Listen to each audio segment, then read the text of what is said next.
Hello friends, Atul RS के इस digital platform पर आप सभी का स्वागत है। इस वीडियो में हम डिस्कस करने वाले हैं बाल अधिकार और संरक्षण से संबंधित कुछ प्रश्नों के विषय में। दोस्तों, ये जो टॉपिक है इसका टेस्ट लिया गया था आपका एंड्रॉयड एप्लीकेशन पर, उसी को यहाँ पर अपने देखने जा रहे हैं। तो यहाँ जो आपसे पहला प्रश्न पूछा गया था वो था, निम्नलिखित में से कौन सा बाल अधिकार हनन का उदाहरण है। यानी जो आपके पास में ऑप्शन दिए गए हैं, ये जो 4 ऑप्शन हैं, इनमें से आपको बताना है इनमें से कौन सा ऐसा है जो बाल अधिकार हनन का उदाहरण है, जिसके कारण आपके बाल अधिकार का हनन होता है। क्या है सही आंसर? शिक्षा देना, बाल विवाह करना, भोजन देना या फिर सुरक्षा देना, इनमें से बताना है।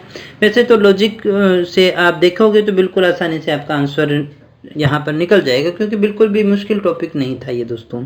तो दोस्तों, सही आंसर को चेक करिएगा, वो है हमारा नंबर 2, यानी कि बाल विवाह करना। बाल विवाह से ही क्या होगा? बाल अधिकार का हनन होगा, जिसके बहुत सारे नुकसान भी है। तो यहाँ कोई इतना डिस्कस करने की उसकी आवश्यकता नहीं है, क्योंकि बड़ा ही सिंपल सा कॉन्सेप्ट है ये दोस्तों। इसके बाद में दूसरे प्रश्न की हम बात करें तो वो है हमारा, राज्य के अंदर बाल अधिकारों के संरक्षण और पुनर्वास हेतु कौन सा संस्थान कार्यरत है? कौन सी संस्था जो है वो कार्य कर रही है? क्या वो कृषि विभाग है, क्या वो वन विभाग है, क्या वो बाल अधिकारिता विभाग है, या फिर इनमें से कोई नहीं है? दोस्तों, आपको बताना है राज्य में बाल अधिकारों के संरक्षण और पुनर्वास हेतु कार्यरत संस्था कौन सी है। क्या है इनमें से हमारा सही आंसर? तो चेक करिएगा दोस्तों, हमारा जो सही आंसर है वो है नंबर 3, यानी कि बाल अधिकारिता विभाग जो है वो इसके लिए कार्य कर रहा है। उम्मीद करता हूँ आप सभी का ये सही होगा। बिल्कुल ये आसान से क्वेश्चन है दोस्तों। तीसरा जो क्वेश्चन है वो आपका, इनमें से आपको सुमेलित करना है। इनमें से कौन सा ऑप्शन जो है वो सुमेलित है? बच्चों को सबसे पहले सुरक्षा प्राप्ति का अधिकार संरक्षण का अधिकार है। भोजन, आवास व वस्त्र पाने का अधिकार जीने के अधिकार में शामिल है। शिक्षा पाने का अधिकार जो है वो विकास के अधिकार में शामिल है। इनमें से कौन सा सही है? क्या ये सारी की सारी सही हैं दोस्तों? क्या है हमारा सही आंसर? तो चेक करिएगा, सही आंसर हमारा नंबर 4, यानी ये चारों ही कथन बिल्कुल हमारे सही हैं, यानी ये सभी सुमेलित है। बच्चों को सबसे पहले सुरक्षा प्राप्ति का अधिकार संरक्षण में आता है, जीने का अधिकार में आता है, विकास का अधिकार में आता है। तो दोस्तों, आगे बढ़ते हैं और अगले प्रश्न की बात करते हैं। संयुक्त राष्ट्र बाल अधिकार समझौते के अंतर्गत बालकों को 4 भागों में वर्गीकृत किया गया। इनमें से शामिल नहीं है 4 अधिकारों में से कौन सा अधिकार जो है वो शामिल नहीं है? दोस्तों, क्या है हमारा सही आंसर? बताइएगा दोस्तों, हमारा सही आंसर क्या होगा? इनमें से जीने का अधिकार, भागीदारी का अधिकार, संरक्षण का अधिकार या फिर रोजगार का अधिकार, कौन सा शामिल नहीं है? तो सही आंसर हमारा वो है नंबर 4। कौन सा शामिल है? तो दोस्तों, ये हमने पिछले प्रश्न में भी देखा था। इनको देखिएगा, ये हमारा पिछला प्रश्न था। तो इसमें संरक्षण का अधिकार है, जीने का अधिकार है, विकास का अधिकार है दोस्तों। तो इसी से जुड़ा हुआ ये हमारा प्रश्न था। जीने का अधिकार है, भागीदारी का अधिकार है, संरक्षण का अधिकार है, इसके अलावा अपने विकास का अधिकार भी यहाँ पर देख सकते हैं। तो हमारा जो सही आंसर है वो कौन सा होगा? वो हो जाएगा नंबर 4, यानी ये जो है वो इसमें शामिल नहीं है। ये 3 शामिल थे ऊपर वाले। अगले प्रश्न को देखते हैं। बच्चों के प्रमुख कर्तव्यों में शामिल नहीं है, यानी उनको अधिकार दिए गए हैं। यानी एक बात आप समझ लीजिएगा, जो अधिकार है कर्तव्य उनके साथ में चलते हैं। बिना कर्तव्यों के अधिकार अधूरा होता है। यदि अगर आप संतान होने के नाते पिता की संपत्ति में आपका अधिकार है, तो आपका संतान होने के नाते पिता के प्रति कुछ कर्तव्य भी शामिल होते हैं, उनकी सेवा करना, उनकी बात को मानना। अगर आप सिर्फ ये चाहें कि आपको अधिकार मिले संपत्ति में, कर्तव्य का पालन नहीं किए, तो फिर अधिकारों का कोई औचित्य नहीं रह जाता है। तो यहाँ आपको बताना है कौन से कर्तव्य में शामिल नहीं कर सकते। अपने सहपाठियों के साथ ज्ञान को बांटना चाहिए, बिल्कुल बांटना चाहिए। बच्चों को अपने से संबंधित कुछ जानकारी जिसे वो जरूरी समझे अभिभावकों और शिक्षकों को देनी चाहिए। ये गलत हो सकता है, लेकिन पहले आगे वाले भी देख लेने चाहिए। दूसरे बच्चों से उनकी वस्तुएं जबरदस्ती लेने का प्रयास न करें, ये तो सही है। बच्चों को अपने अभिभावकों, शिक्षकों, कर्मचारियों और बड़े व्यक्तियों का सम्मान करना चाहिए। क्या होगा? ये तो बिल्कुल सही होगा। तो कौन सा शामिल नहीं है? अगर आपने बिल्कुल देखे तो इसमें से ये इनकरेक्ट है, यानी यही हमारा क्या हो जाएगा? सही आंसर हो जाएगा। बच्चों को अपने से संबंधित कुछ जानकारी नहीं बल्कि सारी जानकारी जो है वो अभिभावकों को और शिक्षकों को देनी चाहिए। अगले प्रश्न को देखें। प्राकृतिक आपदा में सुरक्षा का अधिकार जो है वो उसे किसमें शामिल करेंगे? प्राकृतिक आपदा आई, उसमें सुरक्षा का अधिकार है, किसमें शामिल करेंगे? जीने के अधिकार में, विकास के अधिकार में, संरक्षण के अधिकार में या फिर भागीदारी के अधिकार में, किसमें शामिल करेंगे? क्या होगा दोस्तों हमारा सही आंसर? तो देखिएगा सही आंसर हमारा होगा वो होगा नंबर 3, उसे हम अपने संरक्षण के अधिकार में शामिल करेंगे। कहाँ आएगा ये? संरक्षण के अधिकार में। कन्या भ्रूण हत्या का कारण क्या है दोस्तों? इनमें से कन्या भ्रूण हत्या रूढ़िवादिता का परिणाम है, अपरिपक्व मानसिकता का है, पुत्र की इच्छा का है, या फिर सारे ही हैं?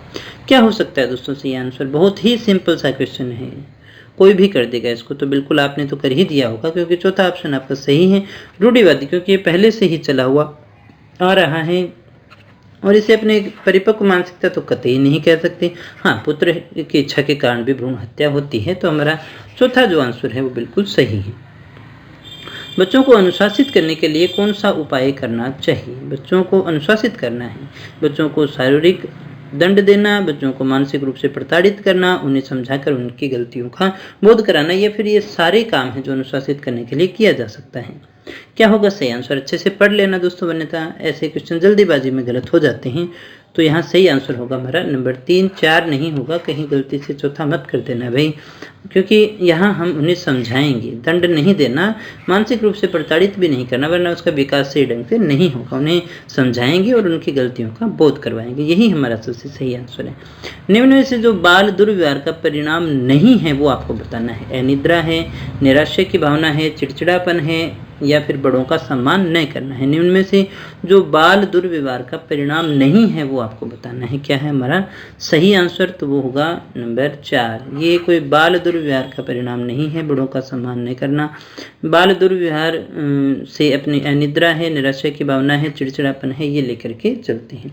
बाल दुर्व्यवहार का परिणाम नहीं है, बड़ों का सम्मान नहीं करना, ये तो एक प्रकार की आदत है। बाल दुर्व्यवहार में अनिद्रा, निराशा की भावना, चिड़चिड़ापन, और ये हमारे शामिल होते हैं दोस्तों। आगे अपने बात करते हैं अगले प्रश्न की। अगला हमारा प्रश्न है 10वां प्रश्न, निम्न में से जो पुरानी सामाजिक कुरीति है वो बताइए। इनमें से पुरानी सामाजिक कुरीति हमारी कौन सी है? कन्या भ्रूण हत्या है, बाल विवाह है, बाल श्रम है, बाल यौन हिंसा है। तो सही आंसर हमारा इसका क्या था? बाल विवाह। बाल विवाह जो है वो हमारी एक पुरानी सामाजिक कुरीति है, पहले से चला हुआ आ रहा है दोस्तों। आगे बात करते हैं अगले प्रश्न की। बच्चों के सर्वांगीण विकास हेतु सरकार द्वारा निश्चित किए गए अधिकार को अपने क्या कहते हैं? बच्चों को सर्वांगीण विकास हेतु जो अधिकार सरकार के द्वारा निश्चित किए गए हैं उन्हें हम बाल अधिकार कहते हैं। शोषण के विरुद्ध अधिकार कहेंगे, मूल अधिकार कहेंगे, या फिर विकासात्मक अधिकार कहेंगे? क्या होगा हमारा सही आंसर? तो दोस्तों हमारा जो सही आंसर है वो है नंबर 1, उसे अपने कहेंगे बाल अधिकार। ये बाल अधिकारों की श्रेणी में आता है। अगले प्रश्न को देखिएगा। संकट के समय चाइल्ड हेल्पलाइन नंबर कौन सा है? कौन से नंबर पे फोन करेगा अगर बच्चे को कोई टेंशन है, कोई तनाव है, किसी प्रकार के संकट में है? 1498, 1098, 1088 या फिर 1001? क्या है सही आंसर? तो चेक करिएगा, सही आंसर हमारा वो है नंबर 2 यानी 1098 पे कॉल करेगा वो। इसके बाद में अगले प्रश्न को देखें। किशोर न्याय अधिनियम के तहत कार्यवाही की जाती है जब 18 वर्ष से कम उम्र के बच्चों से श्रम कराने की सूचना मिलती है, 12 वर्ष से कम उम्र के बच्चों से श्रम कराने की सूचना मिलती है, 14 वर्ष से कम उम्र के बच्चों से श्रम कराने की सूचना मिलती है, या फिर 16 वर्ष से कम उम्र के बच्चों से श्रम कराने की सूचना मिलती है? क्या है हमारा सही आंसर? तो चेक करिएगा दोस्तों, सही आंसर हमारा वो है नंबर 1। जब 18 वर्ष से कम उम्र के बच्चों से श्रम कराने की सूचना मिलती है तब इसके अंतर्गत कार्यवाही की जाती है। अगले प्रश्न को देखिएगा। बाल अधिकार संरक्षण हेतु कौन सी संस्था सहयोग कर रही है? कौन सी संस्था है जो बाल अधिकार संरक्षण हेतु सहयोग कर रही है? राज्य बाल अधिकार संरक्षण आयोग, राजस्थान राज्य बाल संरक्षण समिति, चाइल्ड हेल्पलाइन 1098, या फिर उपयुक्त सभी? क्या है हमारा सही आंसर? तो चेक करिएगा दोस्तों, हमारा जो सही आंसर है वो है नंबर 4। ये सारी संस्थाएं जो है वो कार्य कर रही हैं। अगले प्रश्न को देखते हैं। राज्य बाल अधिकार संरक्षण आयोग के क्या कार्य हैं? इनमें से आपको चयन करना है कौन सा ऑप्शन आपका सही है। यह आयोग बालक बालिकाओं के अधिकारों के हनन के मामले में जांच और सुनवाई करता है। दूसरा, बच्चों से जुड़े कानूनी योजनाओं के क्रियान्वयन की निगरानी समीक्षा करता है। निःशुल्क और अनिवार्य बाल शिक्षा के अधिकार के अधिनियम की निगरानी रखता है। लैंगिक अपराधों से बालकों का संरक्षण अधिनियम पोस्को 2012 की निगरानी भी रखता है। क्या है सही आंसर? क्या पहला, दूसरा, तीसरा सही है? दूसरा, तीसरा सही है? पहला, दूसरा, या फिर सारे सही है? अच्छे से पढ़ लीजिएगा दोस्तों, थोड़ा बड़ा क्वेश्चन है, ऐसे क्वेश्चनों को हमेशा ध्यान से पढ़ा करिएगा, वरना आप क्वेश्चन गलत होने की संभावना हो सकती है। पढ़ लीजिएगा अच्छे से और आंसर देने की कोशिश कीजिएगा। तो दोस्तों हमारा सही आंसर क्या है? बिल्कुल हमारा सही आंसर होगा नंबर 4, यानी ये सारे ही कथन हमारे बिल्कुल सही हैं। ये सारे जो कार्य हैं बाल संरक्षण आयोग के हैं। आगे अपने देखते बाल दुर्व्यवहार हैं। बाल दुर्व्यवहार इनमें से कौन सा माना जाएगा, इनमें से आपको बताना है। शारीरिक दुर्व्यवहार में भी सभी चीजें आती हैं जो बालक को शारीरिक पीड़ा हो, चोट पहुंचे या उसे कष्ट हो। बाल यौन दुर्व्यवहार में लैंगिक अपराधों से बालकों का संरक्षण, पोस्को में जो कुछ भी लिखा हुआ है वो आते हैं।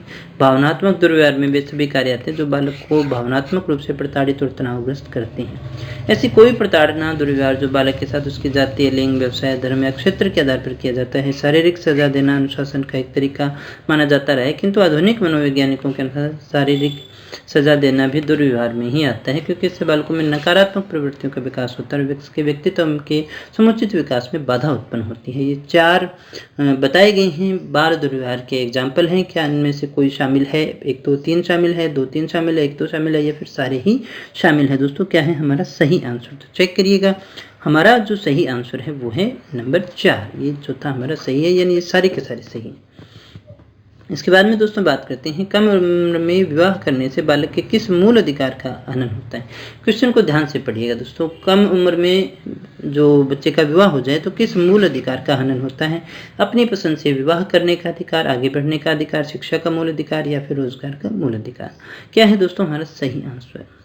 अगर बच्चे की कम उम्र में शादी कर दी तो कौन सा मूल अधिकार अड़े आता है? तो दोस्तों सही आंसर हमारा नंबर 3, शिक्षा का अधिकार। वैसे भी मूल अधिकार हमारे पास में यही है, तो शिक्षा नहीं मिल पाती उसको सही ढंग से, यही अड़े आता है। बाल अधिकारों के संरक्षण और पुनर्वास हेतु तो कौन सा विभाग कार्यरत है? बिल्कुल आसान सा प्रश्न था, उम्मीद करता हूँ सभी का सही होगा।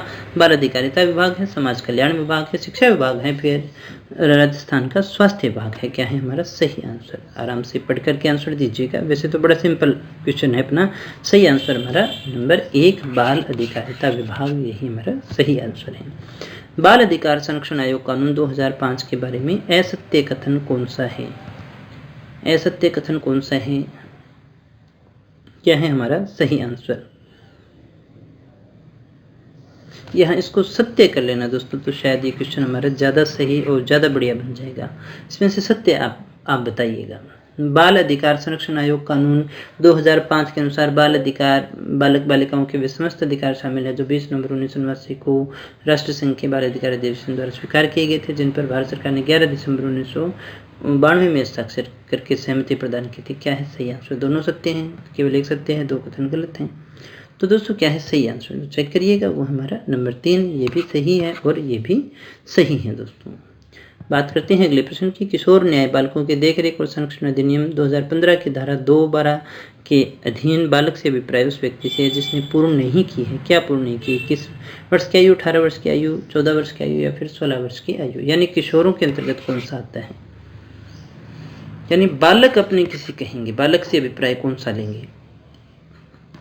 तो सही आंसर हमारा दोस्तों वो है नंबर 2, 18 वर्ष की आयु। तो दोस्तों ये थे हमारी आज की क्वेश्चन। उम्मीद करता हूँ सभी आपके सही होंगे और आपने काफ़ी कुछ सीखा होगा। दोस्तों अगर आप फ्री टेस्ट सीरीज को ज्वाइन करना चाहते हैं तो आप हमारे एंड्रॉयड एप्लीकेशन को डाउनलोड कर सकते हैं, वहाँ पर आपको काफ़ी टेस्ट जो है फ्री ऑफ कॉस्ट मिल जाएंगे। तो दोस्तों मिलते हैं नेक्स्ट वीडियो में कुछ और नई जानकारी के साथ, तब तक बने रहे हमारे साथ। Thank you very much.